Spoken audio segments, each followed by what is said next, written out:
Hello there, welcome to the first broadcast of my 3-year-old Minecraft world. This will be a full comprehensive showcase of the entire world with plans, statistics and other useful information. If you are looking for a specific part of this showcase, you can scroll down to the comment section where someone has probably already timestamped everything into a list. If that isn't the case, then someone very dedicated may create one. Before I begin, pardon me for my poor use of the English language as it is not native to me. If enough people complain, I will add subtitles. Let's now proceed with the showcase. So first, this is my item layout. The user interface looks a little bit different because I like to customize my game into oblivion. Also my XP level count here will be explained later in the showcase. My ender chest is where I store all my equipment and tools. Like for example, silk pickaxes, fortune pickaxes, shovels, axes, hoes, other equipment. These are all for building materials. This is for fireworks, there are XP bottles in it for some reason. This is for XP bottles, this is for food, I eat golden apples as my main food source, I am that rich. This is for villager management, this is for brewing potions, this is for building beacons, this is for valuable items, this is for repairing the base, this is for transport, this is for sponges, which is used to clear water, these are extra slots in case I need to transport more items, this is my backup ender chest. Storage in case I lose these. So now I'm actually in my nether hub. Let's go up through this hole here. So this is the nether hub. I don't have any ice highways yet, so I just fly to the desired location, like the starter base for example in this portal here. Let's go inside. So this is the starter base. Let me turn up the render distance a little bit so you can see more. Put it to 24. So there's lots of chests here and broken farms. That's a broken mob switch. That's a broken iron farm, broken sugarcane farm. The only working thing here is this cobblestone generator. It makes 400,000 cobblestone per hour. The other working thing here is my villager trading hall here. This is what I use to get my equipment and enchants. There are about 25 villagers in here, but it's barely enough to get my equipment. Now let's go check out the first big farm here. It's in this direction, a few hundred meters away. It should appear anytime now. So here it is. This is my guardian farm. It makes around 70,000 drops per hour, which is good enough for my single player world. Let's have a look inside. So it works by spawning guardians in these cells here, many of them. They get shot up through the bubble column and into the portal and get killed in the nether. This farm is primarily used to get sea lanterns. Let's go check out the next farm. It's this tower-shaped thing here. So this is my raid farm. It is my main emerald, gunpowder, redstone and XP source. It is one of the farms that I have used to get my 31,000 XP levels. There is a large storage down here. Let's have a look what the farm makes. So this is all the hundreds of shulkers. This thing makes over 500,000 emeralds per hour, which is insane. Now let's go check out the next farm. So this is my 32,000 per hour iron farm. It's in the spawn chunks, so I can have it loaded 24/7 while I go do other things, like building. There are 4 modules here. I can turn on one at a time to decide how much speed I want, and that over there are just some more broken farms, like a broken bone meal farm and a broken shulker farm, and that over there is my broken raid farm, which I used before updating to version 1.18. The next farm in this showcase is in this direction, about 800 meters away. So that's the ocean monument, and it is behind it, a few hundred meters away. So anytime it should appear. Now, yes, there it is. So this is my kelp farm. It's quite large, 128 meters by 128 meters in size. It used to be my fuel source for the furnaces, but nowadays I use charcoal instead, so this is the only thing. It makes these blocks here. They are used for building and decoration, and not much else. Let's go check out the next farm. Or two farms, in fact. So it is in this portal in this direction. That one over there. Let's go inside. Have a snack. So this is my ice farm, and that over there is my powder snow farm. Unfortunately, this farm wasn't built in the right biome, so it doesn't fully freeze over, so it runs at about 50% speed. This one had an even worse location. This one only gets around 30% of the rates. This farm will have to be rebuilt in the correct biome in the future, since it's not fast enough. Anyway, let's go check out the next thing, which is not a farm, it's a large machine. Into the portal here, back to the nether. So the machine here is so far away that it's not worth the time, so instead I'm gonna show you my pre-recorded footage of it. It's about 3 kilometers away in the nether, and here's the portal. So this is my 500 meter wide quarry. It's currently broken due to being a faulty design, and it even managed to make my recording software crash the game. It will be demolished and rebuilt in the future with an improved design. As you can see here, the machines are broken, it exploded in one go. Anyway, let's go check out the next farm, which is somewhat back in this direction. It's the smallest farm in my world. It's that thing over there. It's incredibly tiny. It's my ghast farm, which I only use to get ghast tears, which are used to make end crystals. The ghasts spawn here, get teleported to the nether, die to a wither rose, and then the drops end up here. Now let's go check out the silliest thing that I have ever built. It is my gold storage. It is the most lag-friendly way of storing gold blocks. It is in this portal here. That beacon there probably already reveals what it is, but let's go have a look.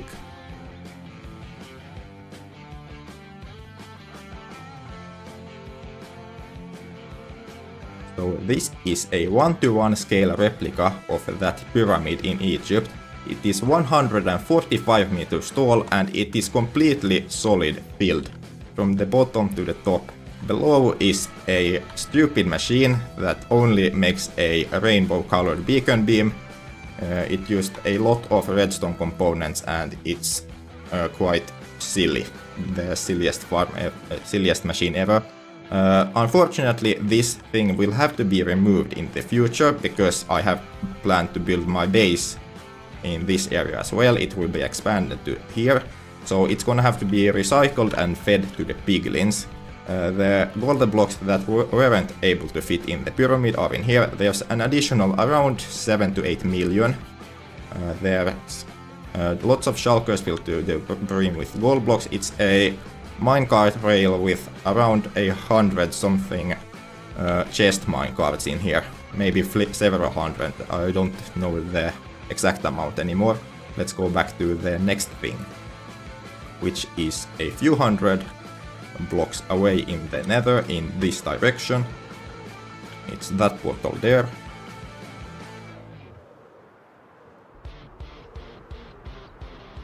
So this is my favorite farm. It's in here, and it's very compact and fast. Let's have a look. So this is my tree farm. It supports 5 wood types, all of them except dark oak and mangrove, and it is connected to this big bone meal farm, which sustains the production. the logs get exploded in here and then get sent to the chests over here. Pretty simple. Now let's go check out the next thing, which is a machine. It's a bit away in the nether, further east here, in this direction. Appear anytime now. There's a row of portals here. Yes, this. So let's go to this portal here, the one with the arrow symbols. In here.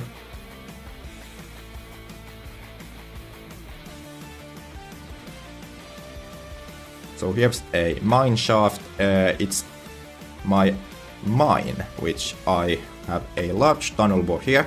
It is 512 meters long, and its sole purpose is to be able to access these stone variant ores, and they get mined with the Silk Touch pickaxe, and these ore blocks will be used as decoration. For the deep slate variant, I have an even wider tunnel bore. This one is 1.2 kilometers wide, and it's also way taller. As you can see, the gap is 15 blocks tall, approximately, and I used them to get the deep slate variant of each ore. This has also been used to mine over 150,000 diamonds in the past, but it's no longer used for that purpose because I have enough diamonds. This tunnel it has made goes on for about 4 kilometers in that direction. Same with the one up here above somewhere. I lost it. This area is a giant maze. Let's go back and do the next farm. Okay, so it is even further in this direction, about 700 more meters. It should appear anytime now. There's a portal.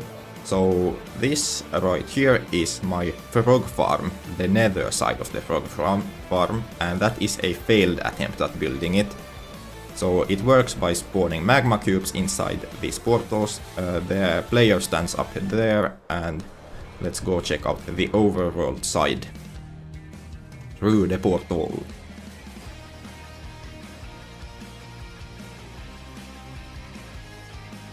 So here it is. It had to be built in a very specific location because there are 3 species of frog and they can only be bred in a specific biome. A cold biome, a temperate biome, and a warm biome like that jungle over there. And the farm works by feeding magma cubes to the frogs, and the frogs generate frog lights. Let's see here. So this is the stuff it has generated. Pretty nice to have. Nice decoration box, and it also makes some magma blocks as well, because the magma cubes also get recycled. Now let's go check out the next thing, which is quite far away. So if you want to save some time, you can fast forward about 40 seconds. It's about 1.5 kilometers away in the nether, so feel free to fast forward through it or just wait while I fly there. I have a waypoint mod here, which I'm gonna enable so I don't get lost. As you can see there, it's 1.3 kilometers away. It takes a while to fly there.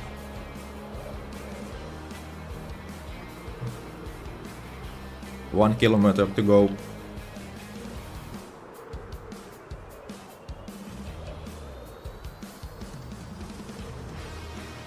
$700 meters. 600, 500. There's the portal. Slowly approaching. As you can see, there's a row of portals here, which means the thing is quite long and quite large. So let's go check out this. Inside the portal. So this is my sand quarry. It's the device I use to mine sand, obviously. It consists of 2 machines. with a combined length of about 550 meters, and it goes on for a few kilometers in that direction. I have measured the amount and it has mined about 4 kilometers of desert so far. The trench ends here, but if I need more sand, I will just extend the trench and let it run further in this direction.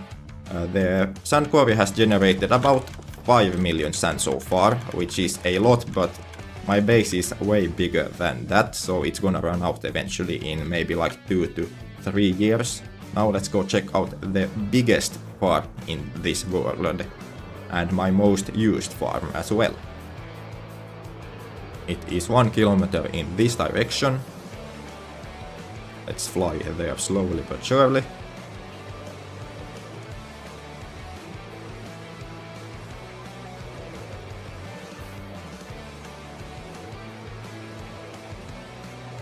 Almost there.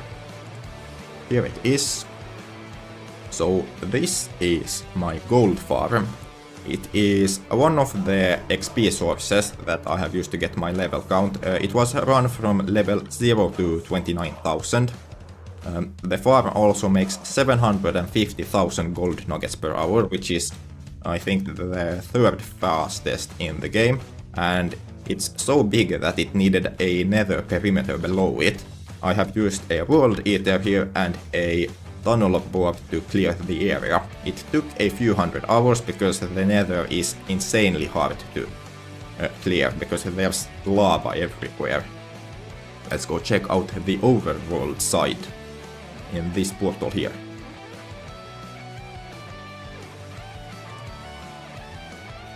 Cow. Nice cow sound. Okay, so this is the overworld side. It should appear anytime now. Here it is. So this is the Sampo 2.0 gold farm. It's even got an item counter and a storage capacity of 1 billion items. It also has this nice crafting system to convert ingots into, not ingots, but nuggets into ingots and then into blocks. It has generated exactly 1 billion gold nuggets. This farm was on for about 1700 hours just for that purpose. But I can't use this anymore because update 1.19 broke the farm. It started to spawn lots of endermen in the portal and they were teleporting out and started to grief the area, and it was also causing lag, so I don't need to use this anymore either because I have a lifetime supply of gold. Probably several lifetime supplies of gold. Let's go back and show the next thing, which is where I'm gonna use the gold on. It's back in this portal here. Slap the cow for good luck.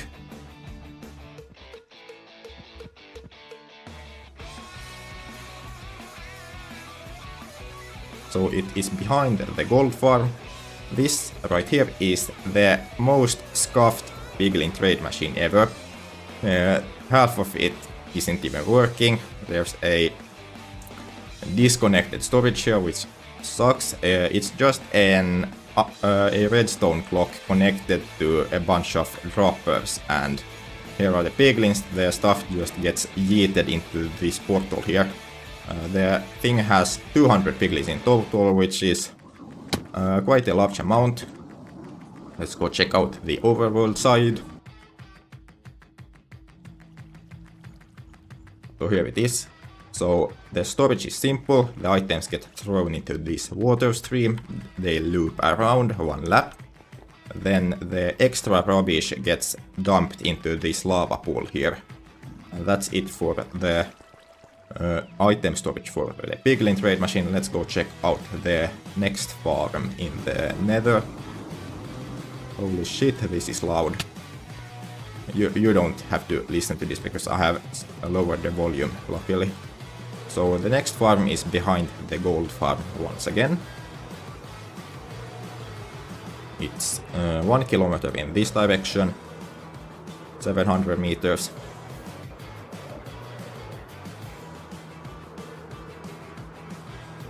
Anytime now it should, yes, here it is. So this is my bee farm. It has 768 beehives and it is split into two halves. One half is intended for solid state honey, the left side, which is honeycombs, and the right side is for honey bottles to make honey blocks, which is a useful redstone component. Now let's go to the last farm in the showcase. Here it is.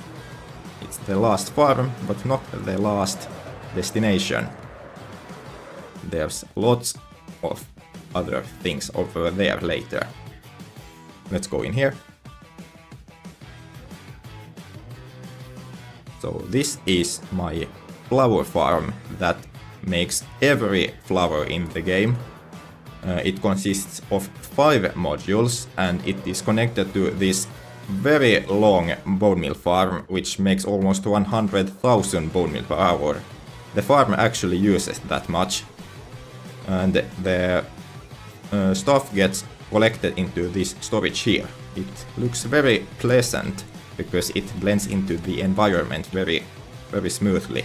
Here's the on-off switch, and there's a bunch of redstone circuitry inside this cliff which connects to the modules. Now let's go back to the center of the Nether hub, where I will showcase all of my statistics. Let's go back here. And then fly back to the Nether hub. Here it is. If you have watched Project Unknown Builder, my film series, you probably recognize this hexagonal shape. It's my base, it is that shape. But before I show it, I will show you my statistics. So let's have a look. So here it, wait, it's the wrong language. Let me change it to English real quick so you can understand it. Scroll up here. Espanol, Esperanto, English, United Kingdom. Here it is.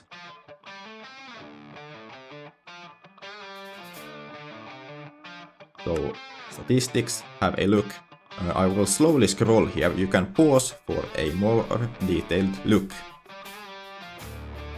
And now we reach the Elytra stat. This only shows 650 kilometers, but this is not the actual amount. The game has a limit for how much a statistic can show due to the game's code, so when I reach the limit, I reset the stat, and so I can keep counting the distance. It has hit the limit twice already, so you can add an additional 43,000 kilometers to this. Let's keep scrolling down, scrolling down, scrolling down, scrolling down. And this is my items dropped. This is from crafting all the gold nuggets into golden blocks. Quite a lot. I have 1.1 million jumps and this many mob kills. 641 million. Next is my playtime. This is equivalent to about 6,400 hours, as you can see in this title of the broadcast.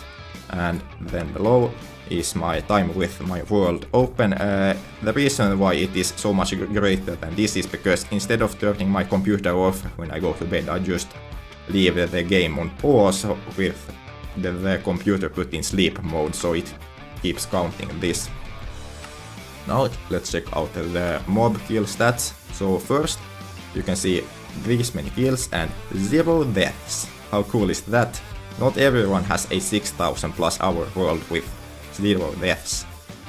My mob kills are mostly zombie pigmen. The rest is raid mobs. You can see here witches, villagers, whatever this guy is called, enderman. That's it. That was the stats. Let's go through the portal to the main build of this world, which is the hexagon. First, let me change the render distance up again because this thing is insanely large. Put it to 40. So here is the storage. It has 4 sectors for each type of item. So this is for building blocks like wood, bricks and stone. This is for miscellaneous blocks like colored stuff, tools, workbenches and mob drops. And this side is for natural blocks like grass, plants, leaves and so on. And this is the bulk storage section. Each slot has space for about 700,000 items, and there are 200 slots. You can do the math for the amount of items. Then there are 1800 normal item slots with about 8000 item capacity. Now above the storage room, which has a lot of space, is the space room. There is a nice galaxy here. This is actually handmade, hand designed by me. It is a 3D model of the M101 galaxy. You can Google the thing if you want to see the picture. And around the galaxy are these awesome northern lights. I decided that it might be good to have these in my Minecraft world because my country has lots of them. And it turned out pretty well. Behind the stuff is this cool star chart which fills in the ambience, and the floor here has this nice glass fog effect. Looks pretty awesome and it blends in well with the background. Now let's go down one floor.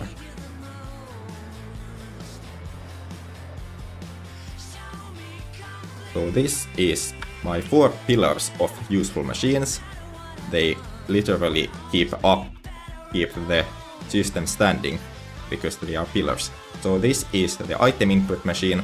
It works by me throwing items in here, and the machine divides the stacks into smaller stacks so the storage can handle the items more smoothly. Next in here is the concrete converting machine. It makes about 180,000 conversions per hour, which is really fast and really efficient, exactly what I need. Then the next pillar, the next pillar has these 4 furnace arrays, which combined have about 1280 furnaces. This results in about 500,000 items smelted per hour, which is very fast and exactly what I need as well. Next is the crafting room. There are three machines here. This one is broken, unfortunately. This is my default crafting machine, which is for almost every item, and it's very fast. And this here is only for dispensers. It's slow and bulky and annoying to use. Only reason why I made this is because the dispenser recipe is so confusing and difficult. Notch did not plan that out properly. Now let's go up above the pillars and the space room. I think it was in this tube here. Here it is. So this is my awesome aquarium room. It consists of 6 different ocean biomes. And if you have played Subnautica, you probably recognize this creature. The aquarium also has this nice coral reef and a shipwreck and even a frozen dragon in an iceberg. How cool is that? I bet no one else has this in their base. Before I go up even further, I'm gonna give you a full panorama of the entire aquarium so you can see and admire it. Now let's go up. So this is the museum room. Since it has been recently built, it's currently empty, but that will be fixed as soon as possible. I have a lot of space here. There is an inside and an outside and then 2 floors of both, which should be enough for 10 years of material according to my calculations. Now let's go up above the museum room. So this is my penthouse, which is kind of where I live.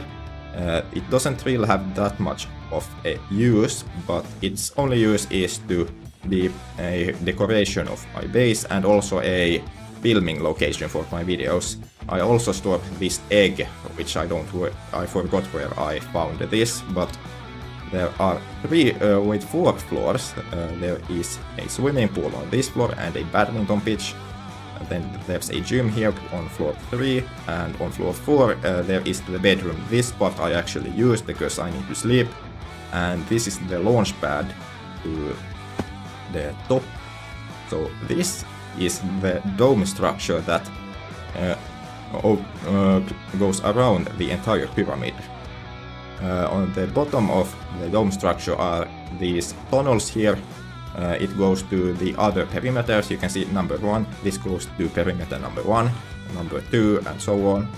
Here is the perimeter number 2 and so on. And these arches are very, very massive, and these diagonal ones were so difficult to make that there is not a single word in any language that can describe how much of a pain in the arse it was to make, because WorldEdit doesn't like 60-degree angles, and also I had to build this manually, block by block, every single block. There are over 90,000 blocks in this single arch. Luckily I could copy and paste these, so I only had to build this once, and same with this one, but this one was easier. Now let's go up to this room here. Middle, there's an elevator, but it's insanely slow, so I will fly. So this is an extra room in case I need more space for farms and machines. There's a nice ceiling pattern and a nice floor pattern. As you can see, I really like hexagons because they are the bestagons. Let's go up through this elevator here. And through here. So this is the spire. It has lots of solar panels on it, and it is intended to make the base solar powered, but since the game doesn't have any electricity yet implemented, it's just for decorational purposes, but it looks quite awesome, if you ask me. Inside the spire is an elevator which goes up through it. It's about 100 meters tall. It takes a few seconds to go up the elevator. Let's go up here. Here's the door. So this is an empty room. I have planned, I have got some plans for this. It will either be a map room or a VIP museum room for even more important items. Let's go up again. Now we are at floor 420. It's quite high, as you can see. It is due to the Y coordinate being 420. The floor has a shower room, 2 of them actually, and then this awesome sauna room. You can take a sauna bath at a high altitude and enjoy the view. Now let's go up here to the roof of the floor. This is the observation deck. As you can see, there's a very large view here. Unfortunately, you need at least 500 chunk render distance to utilize this fully, but 40 chunk render distance should be enough. So here are all the perimeters. This is my plant farm. This is my villager breeder. This is an old gold farm, which is gonna be a pain in the arse to remove because there's 40,000 obsidian blocks. It's gonna take like 24 hours to mine. This is an empty perimeter, and that is a broken furnace array. Now you can even go even higher up. Let's go up here, this ladder, then up here, do a 180 and climb up here, higher, higher, higher, higher, even higher, and that is the top. And that was all of the building, all of the build so far. Now you may be wondering, what are the plans for this? Well, I'm gonna show it to you. So this is the hexagon build plan. As you can see, it will consist of 6 perimeters surrounded by a bigger perimeter. They are already dug, but unfortunately they will have to be moved further away because I miscalculated the distance. They should actually be 200 meters further away, because otherwise this space here will be too small. So in these spaces which are too small are gonna be some custom biomes like a tundra, a taiga, a deciduous forest, a jungle, a desert, and a fungus biome. On the outskirts of the hexagon will be custom space biomes from all of the rocky planets like Mercurius, Venus, Terra, Mars, Pluto, and the hypothetical planet 9. The outer biomes will have this structure where it stands on. It will be a curved up triangular structure which will make the entire base look like a giant flower. How cool is that? And The total block count for this will be at least 17 million. Keep in mind that this is a low estimate. The real number will be way higher, especially when I have to expand the perimeters and make the hexagon bigger. The hexagon is gonna be about 1.5 kilometers wide, the hexagon shape, not excluding the triangles here. It's currently 1.3, but after expansion it will be 1.5. And with the triangles included, it will be 2 kilometers wide, which is probably the biggest base so far. But anyway, that was it for the showcase. If you want to see more, you can check my broadcast where I do this several days a week, and that's about it. Thanks for watching and see you on my broadcast.